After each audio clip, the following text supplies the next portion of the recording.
guys, my name is Crystal and welcome to my YouTube channel. Alexa, what's the time please? The time is 1:59 p.m. So guys, on and off I've been reading Prince Harry's book Spare. There's a lady been going up and down the road with Lady Diana's hairstyle, and she looks about 60 or 70. So there's a woman been going up and down the road with a blonde hairstyle in the style of Princess Di had she been older. And she's been, before I was even reading this part,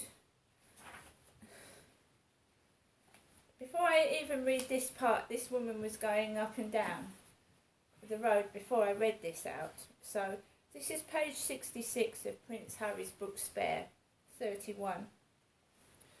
I'd often say it to myself first thing in the morning, maybe this is the day. I'd say it after breakfast, maybe she's going to reappear this morning. I'd say it after lunch, maybe she's going to reappear this afternoon. It had been 4 years after all. Surely she'd established herself by now, forged a new life, a new identity. Maybe at long last she's going to emerge today, hold a press conference, shock the world. After answering the shouted questions from the astonished reporters, she'd lean into the microphone. "William, Harry, if you can hear me, come to me." At night I had the most elaborate dreams. They were essentially the same, though the scenarios and costumes were slightly different. Sometimes she'd orchestrate a triumphant return. Other times I'd simply bump into her somewhere, a street corner, a shop. She was always wearing a disguise, a big blonde wig or big black sunglasses, and yet I'd always recognise her. I'd step forward, whisper, "Mummy, is it you?" Before she could answer, before I could find out where she'd been, why she hadn't come back, I'd snap awake.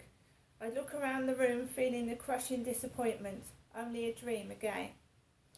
But then I'd tell myself maybe that means today's the day.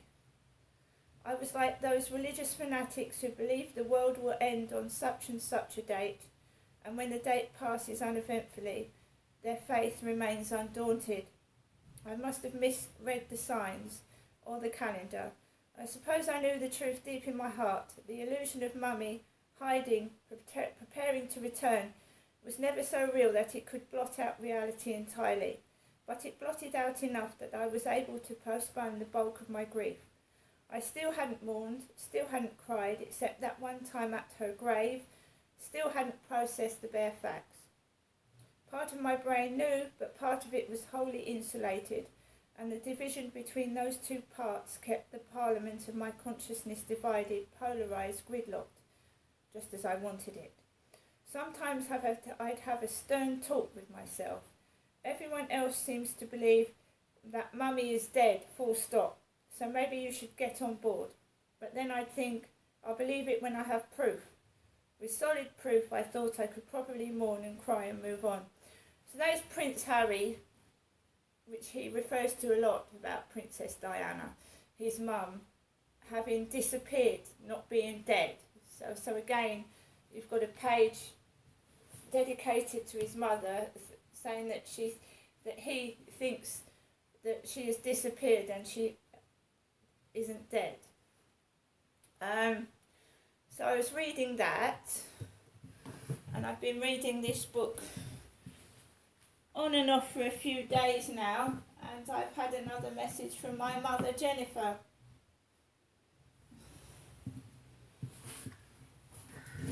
Hi guys, my name is Crystal and I'm going to do Victor Meldrew out of One Foot in the Grave. I don't believe it! My mother's actually called me again.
myself don't need other people.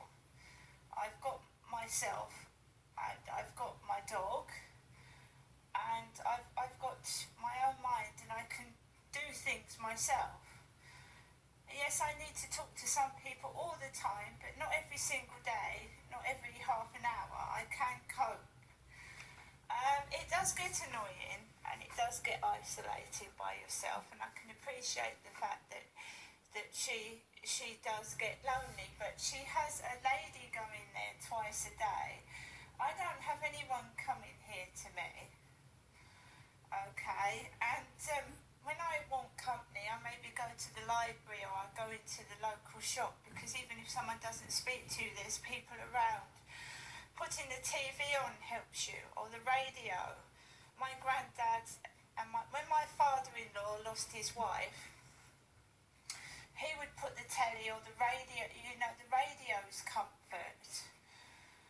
I do feel sorry for people when they lose a spouse or they lose a partner. It's very, very upsetting. But I have said to my mum, what you need to do is go out, join a coffee morning or something, where people her own age, where they can all talk together. And she mustn't keep relying on me. There's a lady next door to her called Karen. She lives on her own, and she goes out in a taxi every day to the town centre and goes out and has a coffee and goes shopping. My mum is isolating herself indoors. I get like it sometimes when I'm not feeling well, but I don't stay indoors all the time and don't go outside. I've got Max to take for a walk.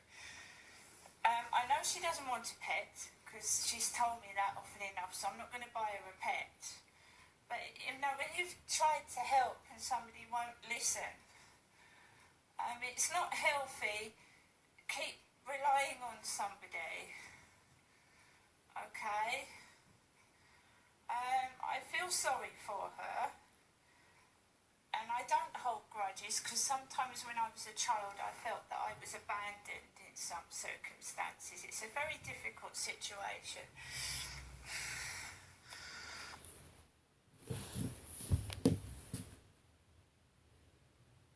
Yeah, what I want to get across is that I feel that I'm the last resort. When my sister was alive, my mum was all over my sister. I was living in Gloucestershire. She never came up and saw me, neither did my dad. And when my son contracted cancer, not one of them came up to see my son, and when my son was born with liver disease, and it was touch and go whether he was going to live or die at 2 weeks of age, and not one of them came up or offered their support. I know my dad sent a cheque in the post, but that's not the personal touch, is it? Just sending money. Money can't bring someone back to life. So I've always been the one that's been discarded, the one that's been used as a piece of shit. And to suddenly, now Amanda's gone, now my dad's gone, and now she wants me to take over. I don't feel that connection with my mother. There was no hugs and kisses as a child. There was no love and affection in that sort of respect. And she would leave me with my father on numerous occasions, knowing that he was a violent man. So I don't feel a connection with my mother. I don't feel any connection, and I don't think I owe my mother anything after the way I was treated. And I'll speak to her, I'll help her when she needs me, but I don't feel that connection between mother and daughter was there when I was a little girl. I felt abandoned with my father several times and abused. And I'm sorry for feeling that way, but that's the way it is. Now I'm going to get on with the rest of my day, take my dog for a walk, and I'm sorry, you can't change the past. You can learn to live with it, but you can't change it. And I don't think either of my parents looked after me properly as a child. See you later.